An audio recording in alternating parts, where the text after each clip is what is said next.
Bien, vamos a mirar hoy en el capítulo 12 del Evangelio según Juan, los versículos del 27 al 36 aproximadamente. Habíamos dejado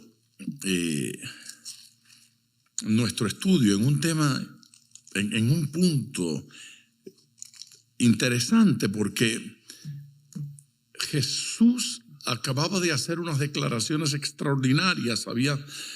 Había sucedido lo de la entrada triunfal y finalmente unos griegos que estaban en el ambiente habían utilizado a algunos hermanos, ¿recuerdan?, para acercarse al Señor.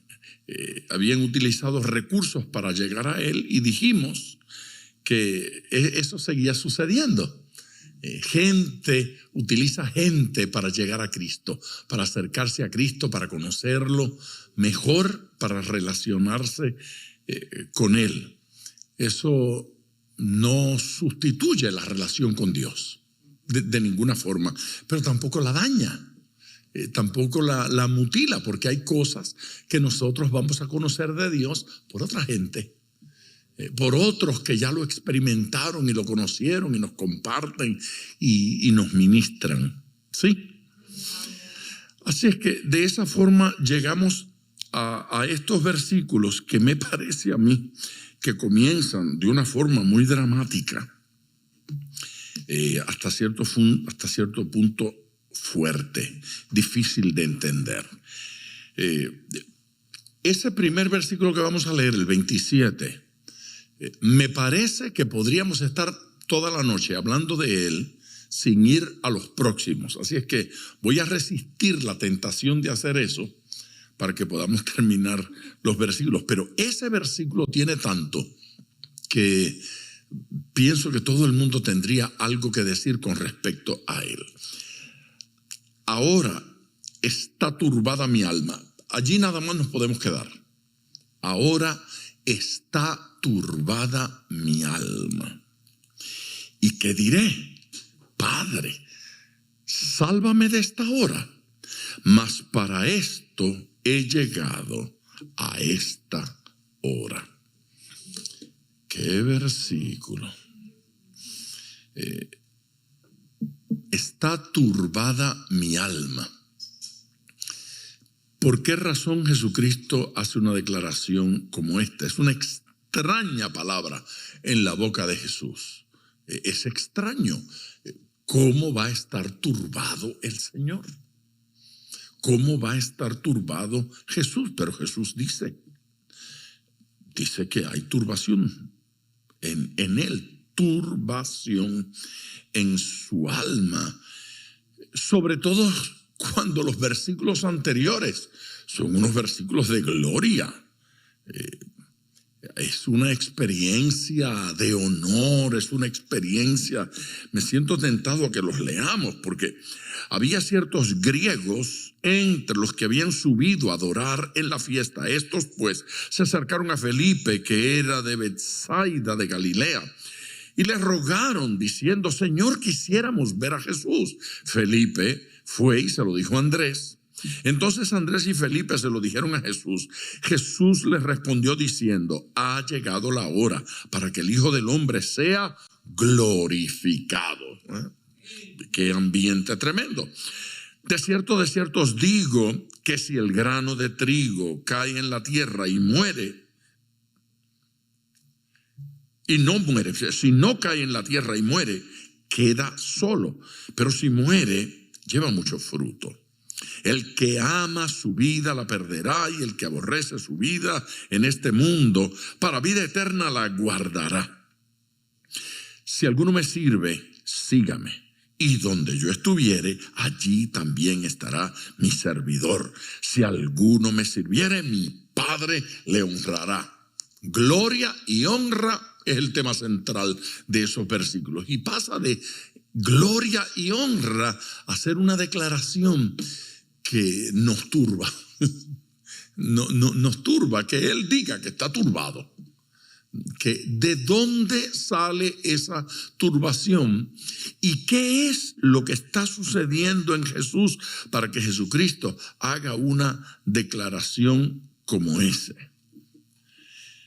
El sufrimiento de Jesús se hace inminente en esos días. Usted debe decir amén. El sufrimiento de Jesús se hace inminente. Se acerca la hora de su muerte. Se acerca la hora del cumplimiento. Pero Jesús no le tiene miedo a la muerte. Si Él está muriendo voluntariamente. Él está entregando su vida. La turbación no puede venir por la muerte de Jesús, porque si viniese por ahí, entonces todo lo que ha dicho acerca de la resurrección no lo cree. No lo cree. No lo cree. No parece ser eso. De hecho, el gran énfasis que los predicadores hacen en la cruz regularmente es en el dolor físico. Regularmente es en el tema de los clavos, en el tema de la lanza, en el tema de las espinas. Y yo no le quiero restar a eso en lo más mínimo. Yo no quiero decir que las espinas no dolieron, porque duelen. Y que los clavos no dolieron, porque duelen. Y que la lanza no dolió, porque duele. Pero la realidad es que miles de personas eran crucificados de esa misma forma. Así que lo del sufrimiento físico de Jesús no fue lo extraordinario. Lo que hace la crucifixión de Cristo, cosa única, no fue que lo clavaran, no fue que lo colgaran, porque había mucha gente que moría de la misma forma. Tal vez había más fuerza en el hecho de que Jesús estuviese siendo contado entre los malhechores. Cuando usted le pregunta, o si le hubiésemos podido preguntar, a aquellos presos que los sacaban para limpiar las calles, pero le ponían un uniforme de rayas. Usted lo vio en las películas. Fuera de las películas, ya nosotros, cuando nacimos, eso no se hacía. ¿Y sabe por qué no se hace? Porque fue considerado cosa cruel, denigrante.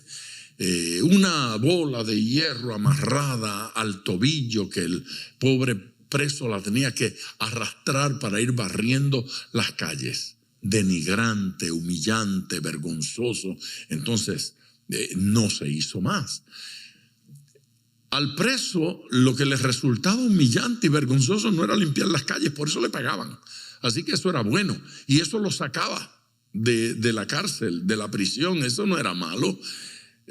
No hubiese sido duro si no hubiese tenido el uniforme de rayas, si no hubiese tenido una bola amarrada al tobillo, si no hubiese tenido delante un hombre con un rifle y otro detrás y gritos y maltrato.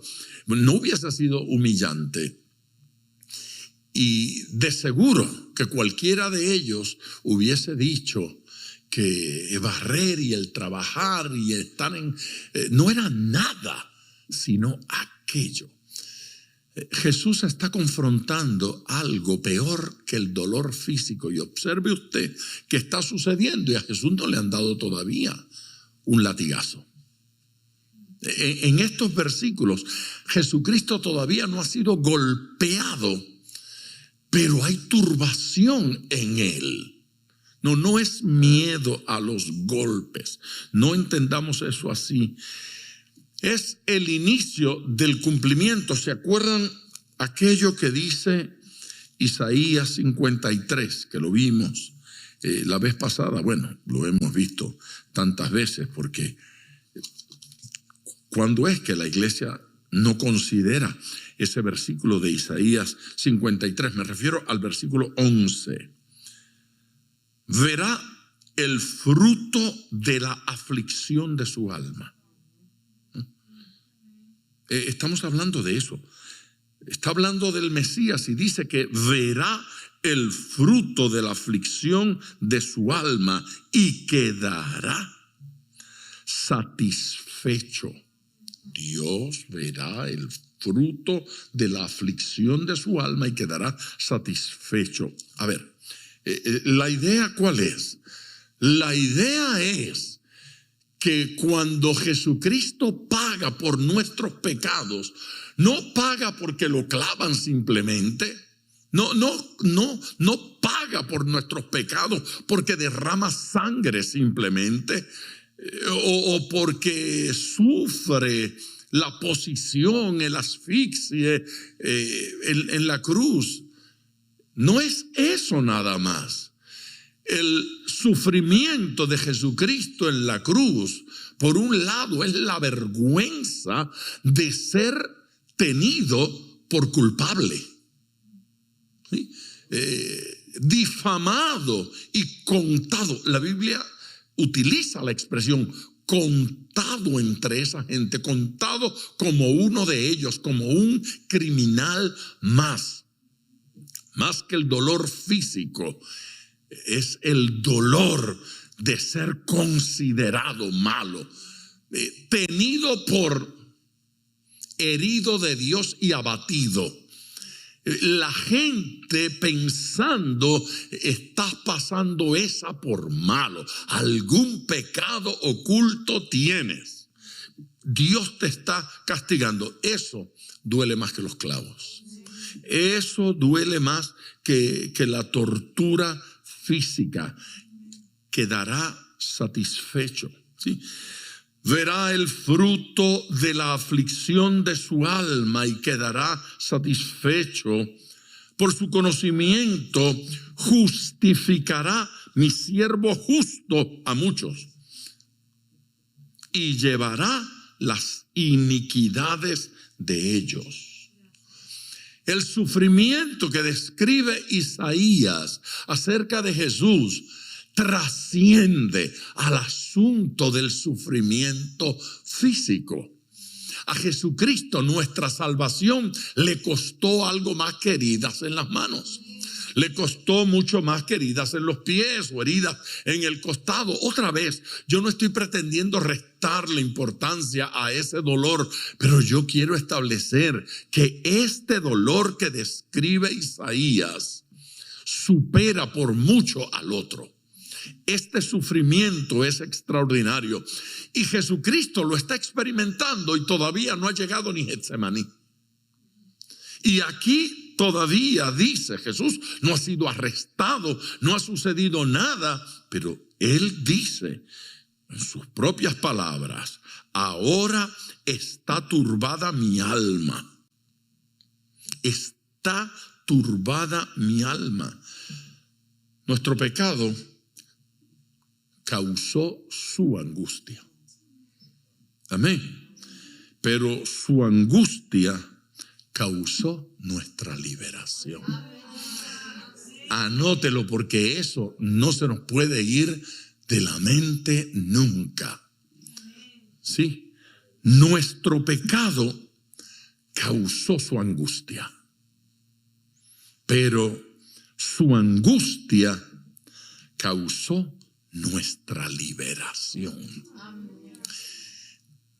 Dejar esa angustia de Jesús en el sufrimiento físico es no entender lo que estaba sucediendo allí. El hombre perfecto, el que nunca cometió pecado, se muestra turbado en este momento en que se está acercando el momento del gran sacrificio para que seamos salvos. Mientras más miro esos versículos, más aprecio mi salvación. Mientras más miramos esos versículos, más valoramos el sacrificio de Cristo en la cruz del Calvario. Películas como La Pasión, que cuando uno la ve casi le salpica la sangre a uno. Y a veces predicamos de ese dolor y nos limitamos al dolor físico de Jesús. Pero ese no fue el mayor dolor. Ese no fue el mayor de los dolores. Su aflicción duraría mucho tiempo. Esta aflicción Pero lo que duraría realmente es nada. Claro, eso de estar afligido horas, pues es mucho. En este caso, varios días es mucho. Pero cuando uno lo compara con la vida entera, uno dice, bueno, no fue tanto. No duró tanto, no duró meses, no duró años, no duró décadas. Hay gente que pasa meses, años con una condición, con una enfermedad, con gran dolor, inyectándose y haciéndose tratamientos muy dolorosos. En ese sentido, su aflicción no duraría mucho tiempo. Esto iba a pasar en pocos días. Desde la tenebrosa cruz, pero pasajera.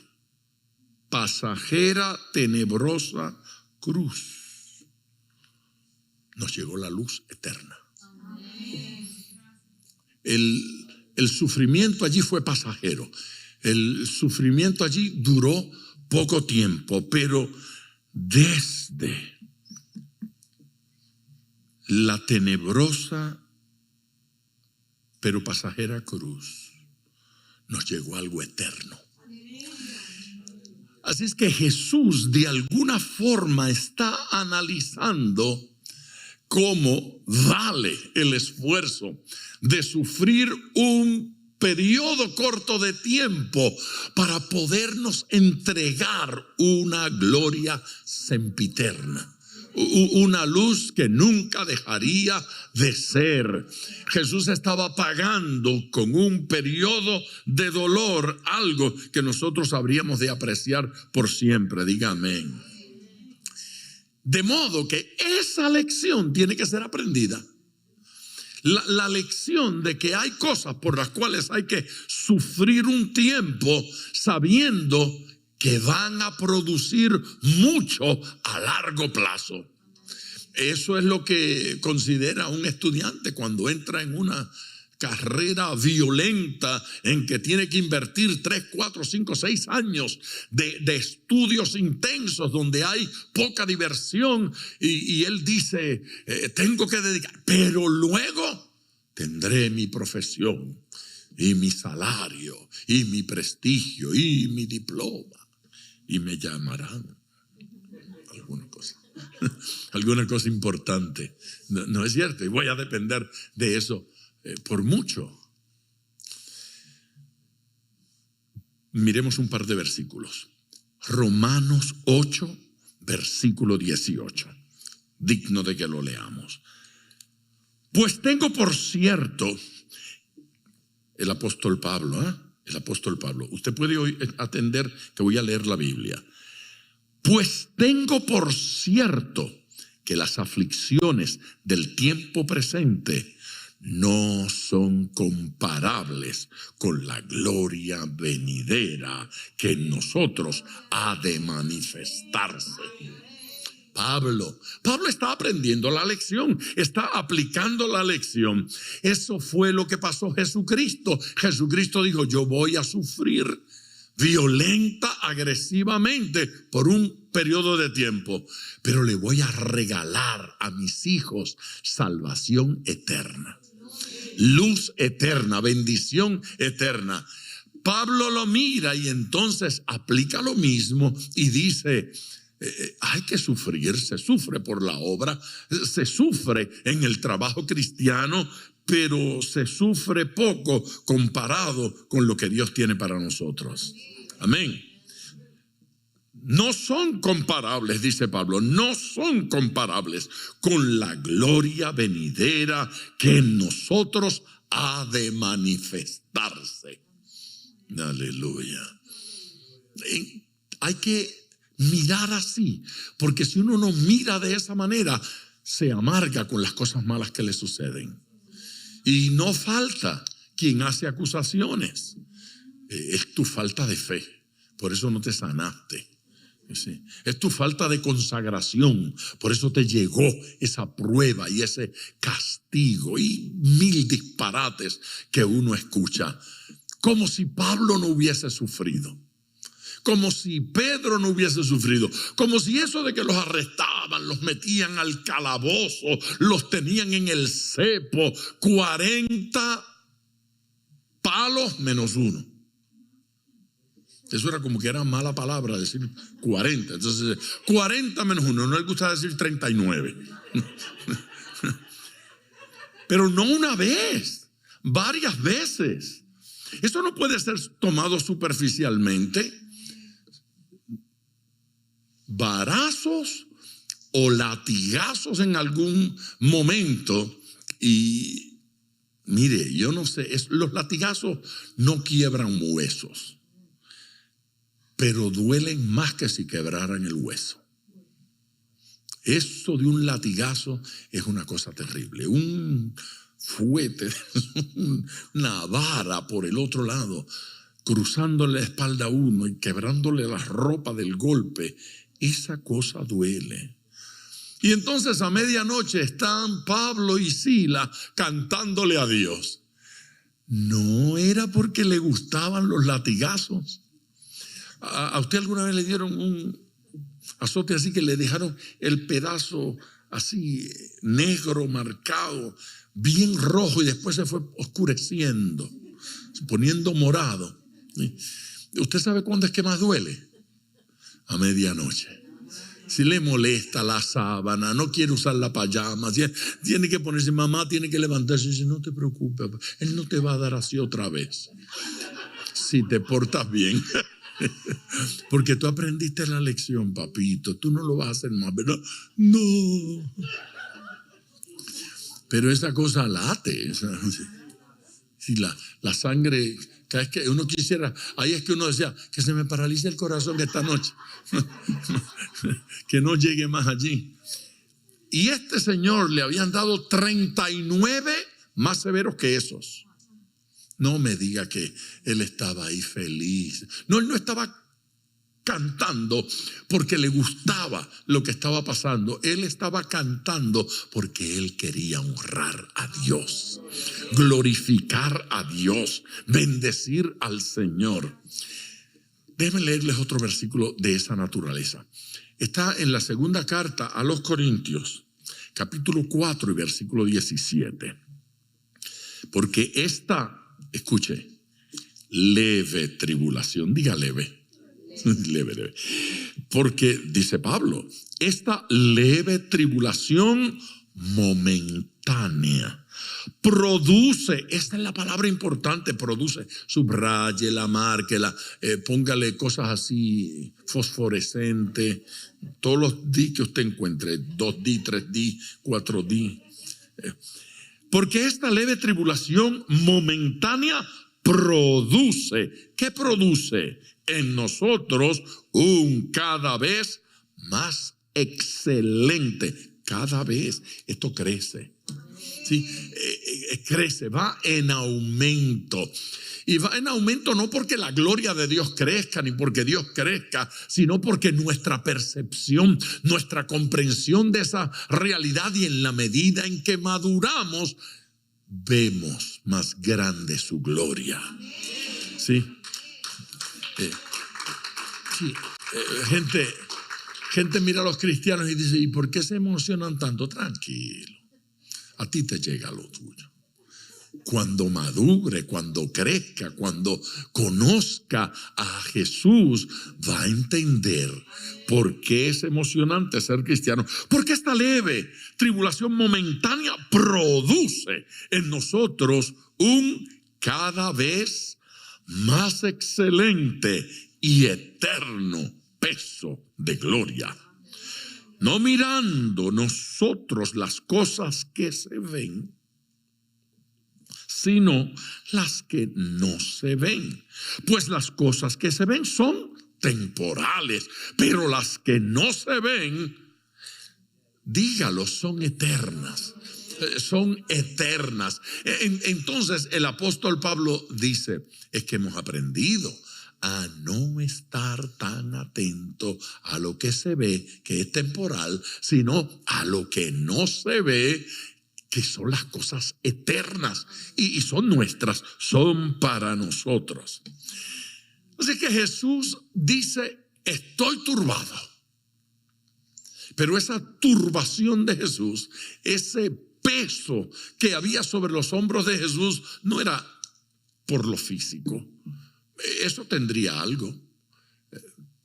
Pero él tenía una carga sobre sus hombros que era mayor que todo eso. Entonces pregunta, ¿y qué diré? Y ese ¿y qué diré? Sugiere una guerra interna. Da la impresión de que la carne de Jesús decía una cosa y su espíritu decía otra. ¿Usted nunca ha experimentado eso? Jesús también. El cuerpo de Jesús no estaba interesado en sufrir. Las emociones de Jesús no estaban interesadas en esa presión. Su razonamiento no era nada simpático que el mundo se burlara y que todos malinterpretaran lo que estaba sucediendo. Estamos hablando del proceso de difamación que Jesucristo atravesó por nosotros. Estar dispuesto a ser difamado. Se da cuenta que Jesucristo no pegó un grito y dijo, espere, que esos pecados no son míos. O sea, aquel y aquel y aquel y aquel otro. No fui yo. Ellos fueron los que pecaron. Jesús no lo hizo.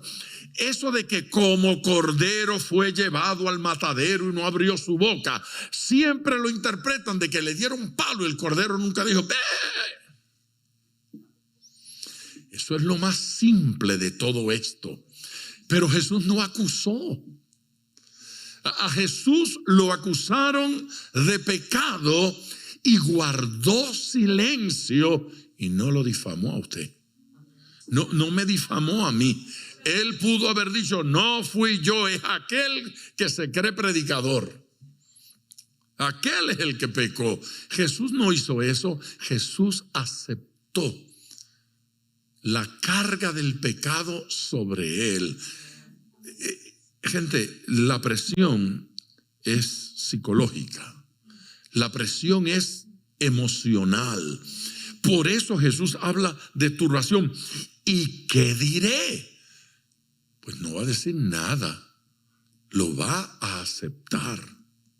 Lo va a recibir como si sufriera ya el distanciamiento de Dios por el pecado que cae sobre sus hombros.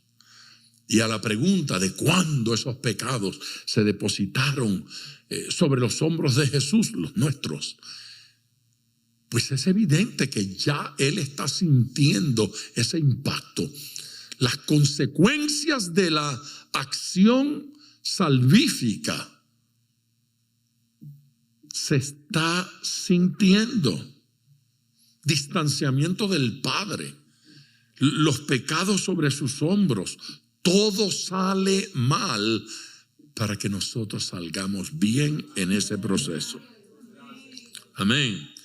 Como si la carne se resistiese a tal sufrimiento. Como si las emociones se resistiesen. Tenía que ser así. Jesús se cansaba, Jesús le daba hambre, Jesús tenía que dormir, tenía que descansar. Todo eso estaba. ¿Y qué diré? Otro versículo. También en segunda carta a los Corintios, es el capítulo 5 y versículo 21. Se lo leo. Al que no conoció pecado, ¿no conoció qué? Él no conoció pecado. Al que no conoció pecado, por nosotros lo hizo pecado. Por nosotros. Para que nosotros fuésemos hechos justicia de Dios en él. Él culpable y nosotros justificados.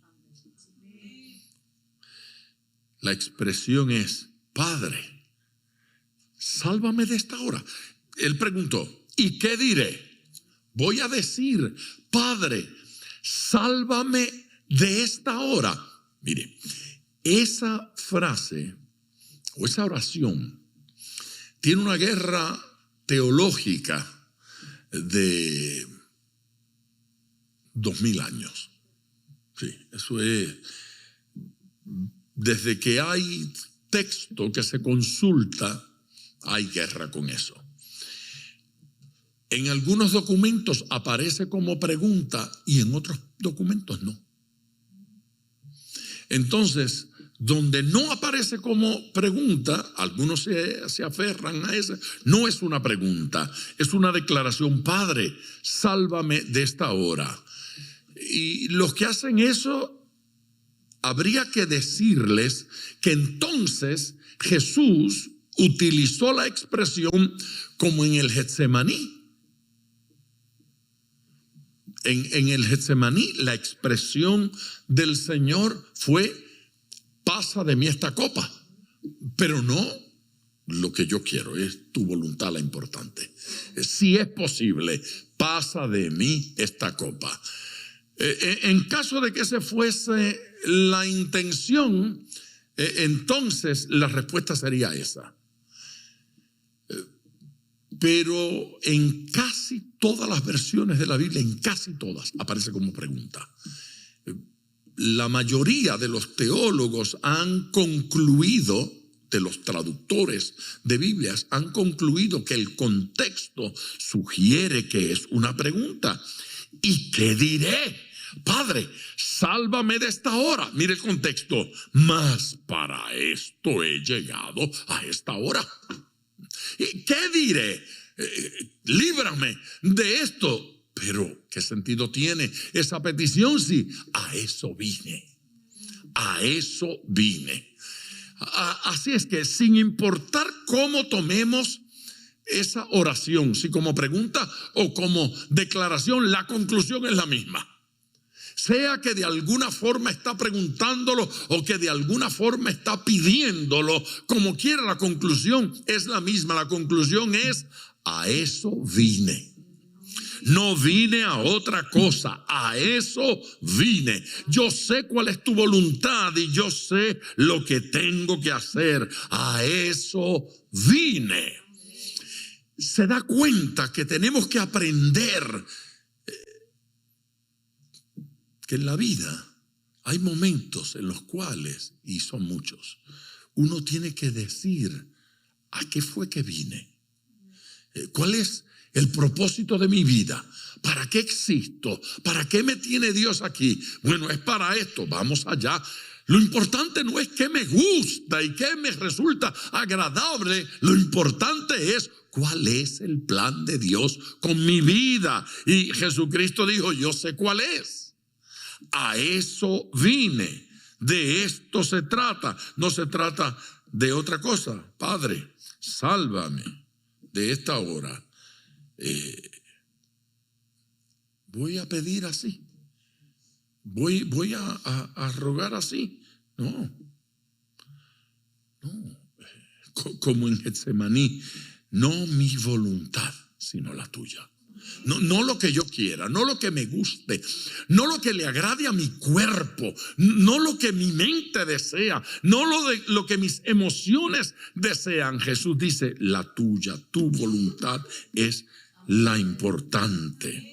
Mas para esto, a esto vine, de esto se trata.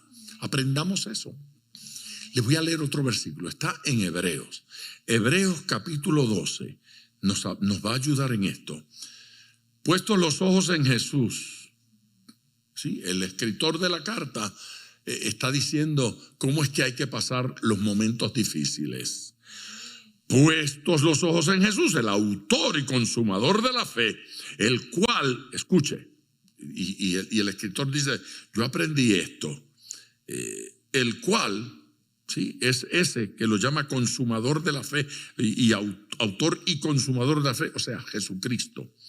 Él, por el gozo puesto delante de él, sufrió la cruz. ¿Qué es eso? Del gozo puesto delante de él. Significa que en la cruz Jesucristo, en lugar de estar mirando el momento, estaba mirando el producto. Sí. Ay, pero esto duele, sí, pero ellos son salvos.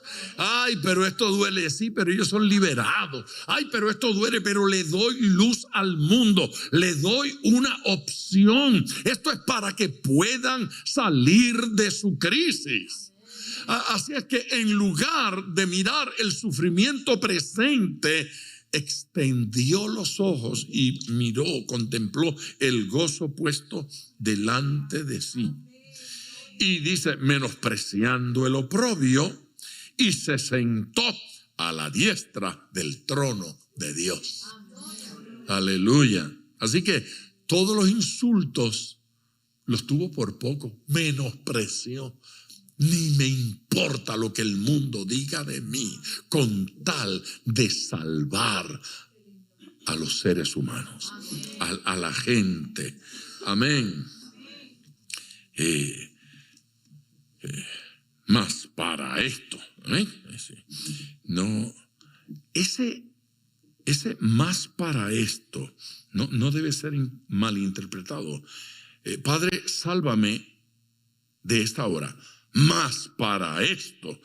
Eso alguien lo va a tomar como una expresión así estoica de aquellos que creían que había que sufrir por mi culpa.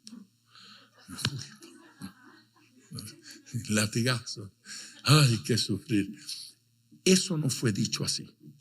Esa expresión, más para esto, no es la voz de resignación. Eso no es una expresión de resignación. No es la voz de la resignación a sufrir porque no hay otra opción. Es más bien la voz de la determinación, más para esto. O sea, estoy determinado a cumplir con el propósito de mi misión. Así que ese más para esto no es la voz de la resignación que dice, no me queda de otra. ¿Qué voy a hacer? Nací barrigón. Aquí me quedo. Aunque me fajen, siempre se brota.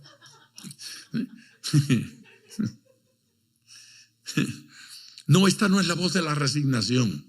Esta es la voz de la determinación.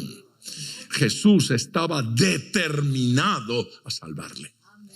Jesucristo estaba determinado a cambiar su realidad y la mía.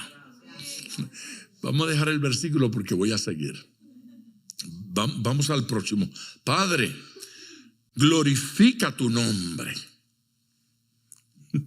Entonces vino una voz del cielo. Lo he glorificado y lo glorificaré otra vez. No solo acepta la voluntad del Padre, sino que es una especie de dedicación de los padecimientos a glorificar al Padre. Sí, esto es casi una ceremonia extraordinaria. Padre, glorifica tu nombre. Glorifícate en esto. Todo esto es para que tú seas glorificado. Voy a sufrir, voy a morir, me van a golpear, me van a difamar, pero aquí va la ofrenda. Esto es para que tu nombre sea glorificado. Padre, glorifícate en esto. Él está haciendo una formal ofrenda. Con esto te glorifico. Amén. Él está asegurando que nuestra salvación glorifique a Dios. O sea, esto no es simplemente para beneficio de esta gente y para que mi nombre quede para... No, que tú seas glorificado. No basta con hacer cosas buenas, hay que hacerlas para gloria de Dios. Hay que dedicarlas al Señor. Así que Jesús se asegura de poner en justa perspectiva lo que está sucediendo y no poner en peligro el propósito de su venida. Fallamos y tenemos la oportunidad de hacer algo que glorifique al Señor. Conozco una persona que me contó que llegó a un evento.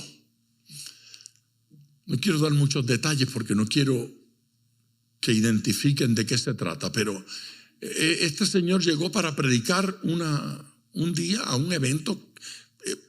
Habían trabajado mucho y cuando llegó estaba el lugar que no cabía más gente y los palcos estaban llenos y había gente importante. Y él me cuenta, él me dijo, cuando entré, en lugar de decir gloria a Dios, me puse las manos en el cuerpo así como un torero. Él me lo cuenta. Él me dice, me dio así una cosa así de torero. Y entré casi de lado. Faltó poco para que dijera ole. Él me cuenta, me dice, yo miré aquel lugar y me dije a mí mismo, fulano, te la comiste. Él me lo cuenta, eso no me lo contó nadie. Él me dice, yo mismo, yo miré así y dije, te la comiste. Dice, di 2 pasos y me enredé y caí como un idiota al suelo frente a aquella multitud en plena plataforma. Y dice que cuando dio con la cara en el suelo, dijo, imbécil, te lo mereciste, te lo buscaste. Eso es un hombre de Dios precioso, porque créame que para reconocer eso y confesarlo, aunque sea un amigo que lo confiese, hay que haber crecido, hay que haber madurado. Porque yo le decía, ¿tú estás en serio que tú hiciste eso? Pues Dios es bueno. Si soy yo, te entierro. Haces un hueco con la nariz en el suelo. Me dijo, yo sé, yo también. Entonces Jesús está asegurándose de que en este acto el Padre sea glorificado. Dios sea glorificado. Y la respuesta de Dios es esa. Entonces vino una voz del cielo. Lo he glorificado y lo glorificaré otra vez. Aleluya. ¿Cómo contestó Dios? Contestó con voz del cielo. Sí, con voz del cielo. Y no hay otra que funcione. No busquemos en otro lugar, porque la respuesta tiene que ser así, con voz del cielo. No sirve otra cosa, es con voz del cielo. Eso había sucedido ya en el bautismo. Jesús va a bautizarse y ¿cómo responde Dios? Con voz del cielo. Aleluya. Esa es la que edifica. Esa es la que bendice. Tenemos que procurar que la respuesta sea voz del cielo. Allá en el monte de la transfiguración, ¿cómo fue la respuesta? Con voz del cielo. Amén. Amén. Así es que ya me glorifiqué, ya he glorificado, lo he glorificado y lo glorificaré otra vez. A través de los mensajes, la palabra, la doctrina, la enseñanza, Dios se había glorificado. Amén. A través del padecimiento, el sufrimiento, Dios había sido glorificado. A través de los milagros, los portentos, las sanidades, Dios había sido glorificado. Y va a glorificarse más. El sufrimiento va a seguir, se va a glorificar en la muerte, se va a glorificar en la resurrección, se va a glorificar en la ascensión. Así que lo he glorificado y lo glorificaré otra vez. esto no va a parar. Y la multitud que estaba allí y había oído la voz, porque la oyeron, se lo oyeron los buenos y los malos, decían que había sido un trueno. Otros decían, es un ángel que le ha hablado. Cualquier cosa menos Dios. Sí, es un trueno en la naturaleza hablando. Júpiter, Saturno. Se alinearon los planetas. La gente habla tonterías. Es un ángel. Qué curioso, esta gente está oyendo. ¿No recuerda que esto se repite en el caso de Pablo también? La gente dijo que era un trueno. Pocos entendieron. Si Dios me hablara desde el cielo. A los 3 días están diciendo que fue un trueno. No, si Dios hoy aquí se manifestara y entonces de repente comienzan a temblar las paredes y al otro día están averiguando a ver si un sismo o si pasó algo por ahí y ya. No, yo les cuento milagros a la gente que Dios ha hecho y dicen cosas como, uy, si yo tuviera una experiencia como esa, yo le serviría a Dios. No, pero yo le servía antes de la experiencia. Y después vino la experiencia. No, en mi caso tiene que ser al revés. Primero la experiencia y después yo le sirvo. No funciona así. Crea primero y las otras cosas vienen. Y si no vienen, no importa. Lo tengo a Él. Lo tengo a Él. Amén. Y entonces yo conozco a algunos que vivieron una experiencia extraordinaria y unos meses más tarde están dudando de la experiencia. Bueno, yo no sé si realmente fue Dios. Yo estaba conversando con una persona, esto hace 3, 4 años, conversando con una persona en un restaurante y comenzó a llorar.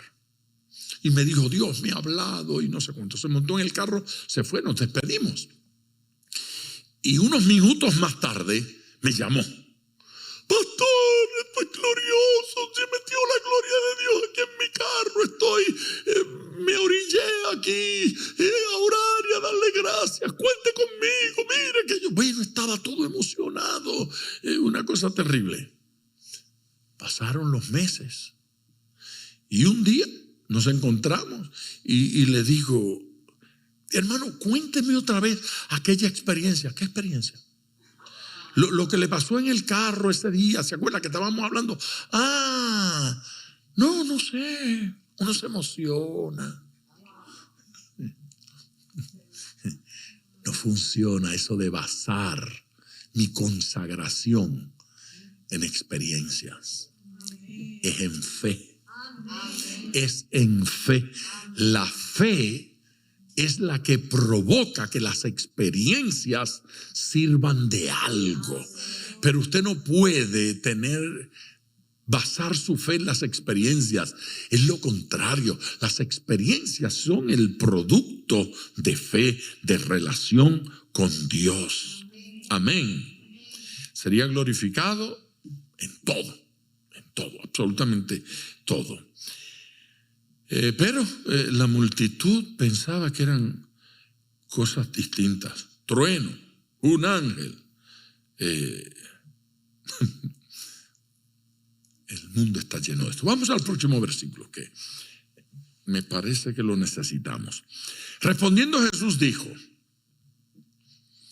no ha venido esta voz por causa de mí, sino por causa de vosotros.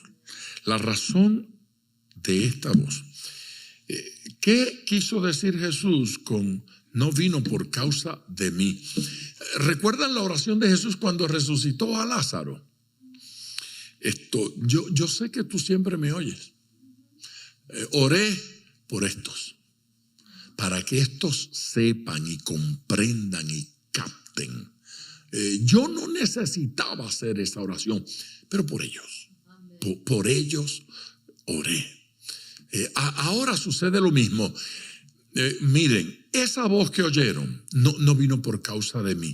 Yo sé que el Padre lo glorificó y que lo va a seguir glorificando, su nombre, que glorificó su nombre, que seguirá haciéndolo, que no va a dejar de hacerlo. Yo lo conozco desde la eternidad. Esto siempre ha sido así y no va a cambiar en lo más mínimo. Pero fue por causa de ustedes para que creyeran. Fueron a los que menos le aprovechó. No valoraron. No valoraron. Amén. Amén. No valoraron lo que de Jesús nos llega desde el cielo es para nuestra edificación. Esa voz que viene es para que crezcamos, es para que maduremos, es para nosotros. Esas experiencias ocurren para fortalecernos. Esos cultos, y hay que estar atento porque menospreciamos. Pero uno está a veces en una reunión ahí sentado y uno sabe que Dios le está hablando. Y uno sabe, esto es para mí. El Señor ajustó la mira y disparó a mi corazón, me describió y sé que Dios me habló. A los 3 días ya me olvidé del asunto. Bueno, yo dije a los 3 días. Hay algunas personas que a los 3 pasos, 3 pasitos, ahí es que dicen eso, porque es mortal. Eso de que a los 3 pasos ya se me olvidó. Eso es mortal. Estamos adorando y sentimos algo especial. Esto no es como una cosa del mundo. Uno siente algo especial y sabe que es la presencia de Dios, pero a los 3 pasos. Yo también me emociono cuando cantan Si vas para Chile. ¿Cómo la canción esa? Sí, va para Chile. Sí. Eso es como en mi viejo San Juan. Sí, cualquier cosa. No, pero no es verdad. Usted sabe que en esa reunión se manifestó Dios. La presencia de Dios era real y Dios le estaba hablando. Haga de esa experiencia un monumento. Marque su vida. Mire, mis Biblias tienen fechitas y cosas escritas en los márgenes. Porque cuando yo leo un versículo y ese versículo estalla en revelación en mi mente y Dios me habla, yo saco el bolígrafo y pongo la fecha. Y cuando yo vuelvo a leer, yo miro la fecha. Oh, sí, eso fue aquella vez que estuve llorando como 2 horas después de leer el versículo este. Sí, Dios habla. Amén. Dios habla. Es un monumento. No permita que las experiencias con Dios se olviden. No lo permita. Esta voz vino por causa de vosotros, no fue por mí. No ha venido esta voz por causa mía, sino por causa de vosotros. Nosotros necesitamos la percepción de esa voz. Alguien puede pensar que es un trueno, pero usted sabe que Dios le está hablando. Alguien puede justificar de la manera que quiera, pero uno sabe. Hay que afinar la relación con Dios. Ahora es el juicio de este mundo. Ahora el príncipe de este mundo será echado fuera. Jesús está hablando de la derrota de Satán. De la derrota.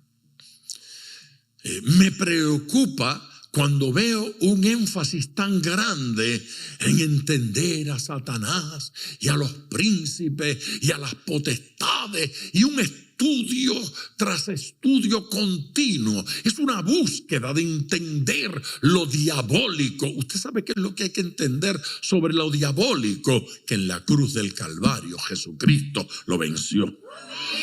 Ahora es el juicio de este mundo. Ahora el príncipe de este mundo será echado fuera. Está hablando de su muerte en la cruz. Está hablando derrota de Satanás desde el Calvario. Por favor, diga amén. El mundo va a ser confrontado. Tendrá que decidir.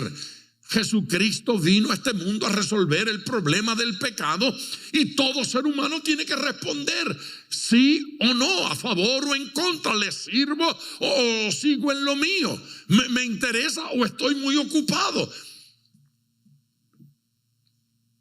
Y no hay otra opción. Él no va a volver a la tierra a morir. Él no va a ser sacrificado nuevamente. Un solo sacrificio por la humanidad. Esta es nuestra oportunidad. Servirle o rechazarle. El mundo queda sin excusas. El Calvario le quita toda excusa a la gente. El Calvario desenmascara al usurpador, al que andaba en este mundo pretendiendo ante la gente que él era algo. Jesucristo vino a decirle quién es el Hijo de Dios y el Cordero que quita el pecado del mundo y trae solución. Y las religiones paganas quedan desenmascaradas. El Calvario es la derrota pública de las potestades, amén, de los principados y del diablo mismo. Jesucristo lo desenmascaró. El pecado perdió su poder. Jesucristo lo quebró, quebró el poder del pecado, quebró el poder de la muerte, quebró el poder de Satanás. El documento en contra nuestra dice que fue clavado en la cruz del Calvario. Ya no existe un documento en corte que diga que usted va al infierno. Hay uno que dice que usted está limpio de todo pecado y tiene acceso a la gloria de Dios. Y yo, Jesús hablando, y yo, si fuere levantado de la tierra, está hablando de la crucifixión. Y yo, si fuere levantado de la tierra, a todos atraeré a mí mismo. Eso es poderoso. Y decía esto, lo escribe Juan. Juan dice, aclaremos un detalle. Y decía esto dando a entender de qué muerte iba a morir. Lo van a levantar. Y Jesús dice, si fuere levantado de la tierra, esto es diciéndolo antes para que cuando suceda sepan de qué yo estaba hablando. Así es que cuando vean que me levantan de la tierra, la expresión es a todos atraeré a mí mismo. Eso que a veces los niños escriben y algunas personas muy emocionadas dicen, y uno lo oye como una tontería. ¿Ha visto como los niños dicen que Jesús extendió sus brazos y dijo, yo te amo así de mucho? Eso parece una tontería, pero eso es exactamente lo que sucedió allí. No, eso no es cosa de niños. Jesucristo dice aquí que los atraeré a mí mismo. No importa lo que diga nadie. Ese versículo Jesús está diciendo que Él está en la cruz en posición de abrazo, de atraerlos a ustedes, atraerlos a mí. Él los está atrayendo, nos está atrayendo a Él. La intención de Dios es salvar a la humanidad. Jesucristo murió y en su abrazo caben todos. El que no entra es porque no le da la gana. Es porque decide no creer. Ay, pastor, yo tengo problemas. Y yo también, compadre. Y no me aparto. Ay, pastor, pero es que me llegan unas dudas. A usted y a aquel y a aquel y a aquel y al otro. A todo el mundo le llegan dudas. Es que a veces se me quitan las ganas. Yo soy el campeón del descanso. Campeón. Uno no despierta con ganas todos los días. A veces uno tiene ganas de dar la vuelta y seguir durmiendo. Pero hay que trabajar. Esto es ya mismo y hay problemas. Hay que trabajar. ¿No es cierto?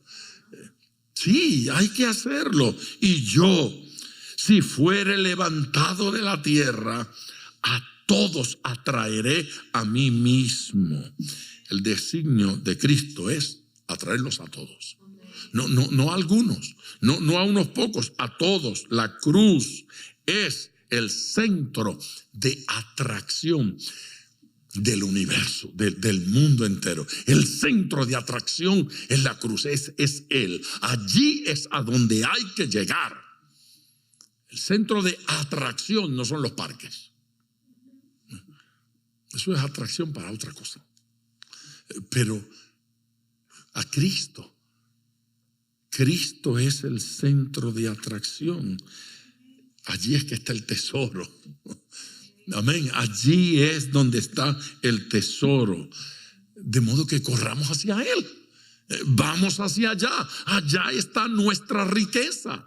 La riqueza no está en otro lugar, está en Cristo Jesús. Hay que ir a Cristo Jesús.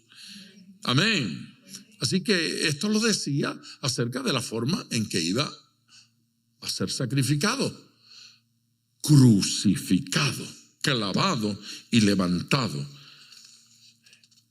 La idea de ese clavado y levantado, ¿sabe que la idea es exaltado? Eso de que lo levantó es que lo exaltó.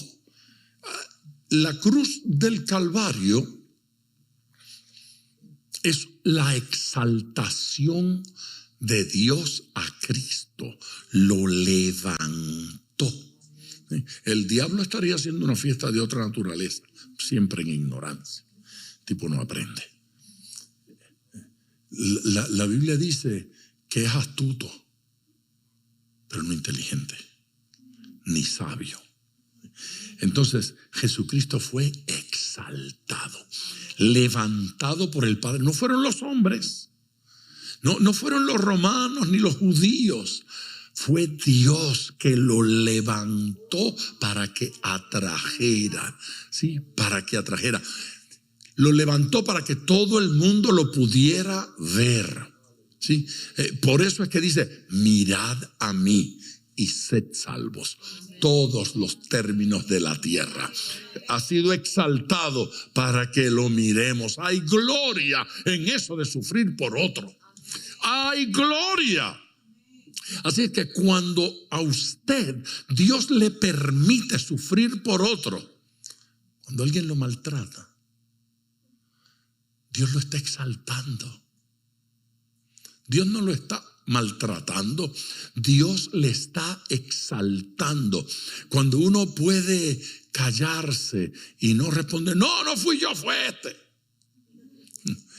Pero existe la posibilidad de sufrir el agravio para que alguien sea edificado. Estamos siendo exaltados. Se está creciendo, hermano. Amén. Le respondió la gente: nosotros hemos oído de la ley que el Cristo permanece para siempre. ¿Cómo pues dices tú que es necesario que el Hijo del Hombre sea levantado, o sea, crucificado? ¿Se dio cuenta que ellos entendieron lo que Jesús dijo? Ellos entendieron que Jesús iba a morir. Entonces, te agarré. Tú no puedes ser el Cristo, porque dice, las Escrituras dicen que el Cristo va a permanecer. Va a gobernar, va a establecer su gobierno. Ellos no entendían nada. ¿Quién es este Hijo del Hombre? La expresión Hijo del Hombre no es peyorativa. Desde Daniel 7, esa expresión se usa una y otra vez en la Escritura para hablar del Mesías. El Hijo del Hombre es el Mesías.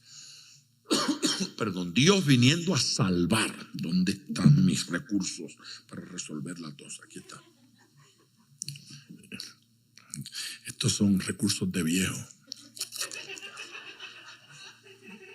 Hay que buscarse un pastor joven.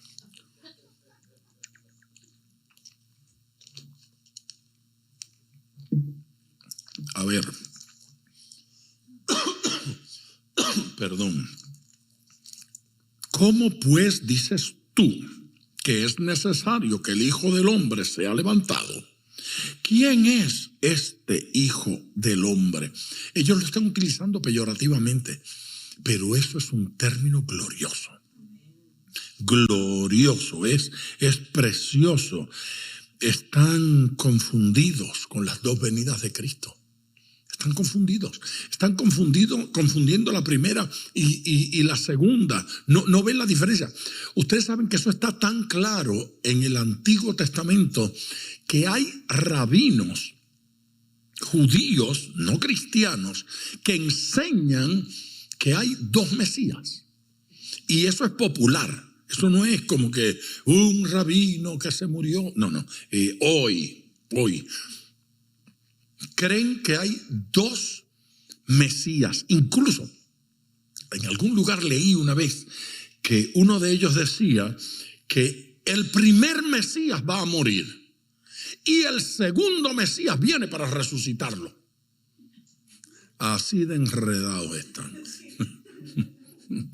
Y ya vino y ya resucitó y Dios lo resucitó y viene por segunda vez a establecer su reino y aquellos todavía no lo ven. Es que no quieren verlo. De hecho, ellos hablan de el primer Mesías como hijo de José, hijo del hombre, y el segundo Mesías es el hijo de David. Y creen que son dos. No. El hijo del hombre y el hijo de David es el mismo. Jesucristo es y sigue siendo. Por eso es que Pedro dice, tuercen las escrituras, ¿no es cierto? Tuercen las escrituras para su propia perdición y se autodestruyen. ¿Qué clase de Mesías es este? Bueno, vamos al otro versículo. Y aquí termino porque los voy a leer los dos. Entonces Jesús les dijo, aún por un poco está la luz entre vosotros.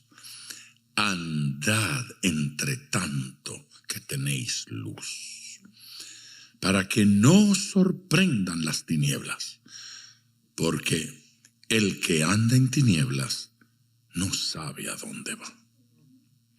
Entre tanto que tenéis la luz, creed en la luz, para que seáis hijos de luz. Ustedes no están en condición de conocerme. Ustedes no tienen la actitud correcta, le está diciendo Jesús. Es necesario amar la voluntad de mi Padre para conocerme. Jesús enseñó que había que amar la voluntad del Padre. Ellos no lo amaban y no tienen el Espíritu Santo. Menos van a entender las Escrituras. No tienen la actitud correcta cuando se acercan a las Escrituras. No tienen la actitud correcta cuando se acercan a Él. Jesús le está diciendo, dejen la necedad y aprovechen la bendición. Estoy aquí, ustedes han esperado todo este tiempo y no lo van a aprovechar. Se va a acabar el tiempo. Esta singular oportunidad, esta singular ocasión, Cristo estaba frente a ellos. Eso no se repite. No vuelve a ocurrir. Ocurrió una vez, Cristo vino. Los que estaban allí tuvieron el privilegio. Pocos lo aprovecharon. Y hace la advertencia, andad entre tanto que tenéis luz. Es ahora. Esto no va a repetirse. Tienen la luz frente a ustedes, pero esto se va a acabar. En una palabra, la oportunidad tiene límites. Las oportunidades tienen límite. No es verdad que siempre se puede. No. Este es el día de salvación. Triste condición del que se aleja. Triste condición del que no responde. Triste condición del que no aprovecha la bendición de Dios. No es verdad que, bueno, yo lo dejo para más adelante. No funciona así. El corazón decidido está decidido hoy. Le voy a servir a Cristo, no importa qué. No importa qué. Él es Dios y yo quiero ser su siervo. Gloria a Dios.